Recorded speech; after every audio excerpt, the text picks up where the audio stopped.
Oui, je sais, vous voulez que je teste votre nouvelle saveur de chips, mais je suis au régime. Ok, j'en prends juste une. En étant adhérent à Produits en Bretagne, vous devez tous les ans rendre compte de vos progrès, notamment en matière de tri et recyclage des déchets. Chez Alto, on produit plus de 66 millions de paquets de chips Bretz par an. Mais que font-ils de leurs épluchures de pommes de terre? On va vous le dire. Bienvenue chez Alto, vous êtes chez le chipsier breton, donc c'est là qu'on fabrique les chips Bretz depuis 25 ans, à partir de pommes de terre bretonnes.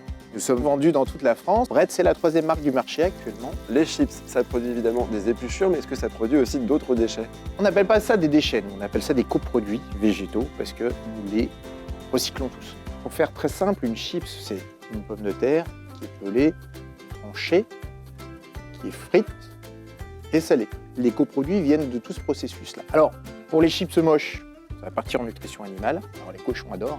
Après, pour les autres coproduits végétaux, on va les passer dans notre méthaniseur qui existe depuis 2 ans. Avec ce méthaniseur, on va faire du gaz vert. C'est l'équivalent de 40% de la consommation de gaz de notre usine. Le gaz, en plus, c'est ce qui sert à chauffer nos chaudières, donc vraiment, on est en économie circulaire. Finalement, je vais peut-être en prendre une deuxième. Oh bah, il y en a 3.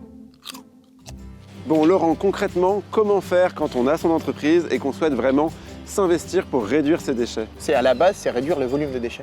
Le meilleur déchet, c'est celui qu'on ne produit pas. Exactement. Pour nous, typiquement, c'est faire des pommes de terre en particulier qui sont conformes à notre cahier des charges. La deuxième source aussi pour nous, c'est de travailler sur les 2% de déchets qu'on ne valorise pas. 2% pour nous, c'est les emballages. Dès l'origine, on prévoit qu'ils vont être soit réutilisés, soit recyclés, soit compostables. En fait, on travaille sur ces 3 pistes. Bon, après, il y a des choses qui sont aussi à faire au quotidien dans l'entreprise. Trier les déchets pour qu'elles puissent aller vraiment dans les voies de valorisation. Est-ce qu'en tant qu'entreprise, vous êtes obligé légalement de faire tout ça? Alors, bien sûr, il y a des obligations légales. Le but, c'est pas ça. C'est d'abord pour nous de réduire notre empreinte environnementale. Depuis d'ailleurs plus 15 ans, on a réussi à baisser nos émissions de carbone de 36% par paquet de chips. Parce que le but, c'est vraiment de minimiser notre empreinte et laisser la Terre mieux, dans un meilleur état qu'elle n'est actuellement pour nos enfants. Elles sont trop bonnes, je valide à 200% le nouveau goût chèvre piment d'Espelette. Tant pis pour le régime.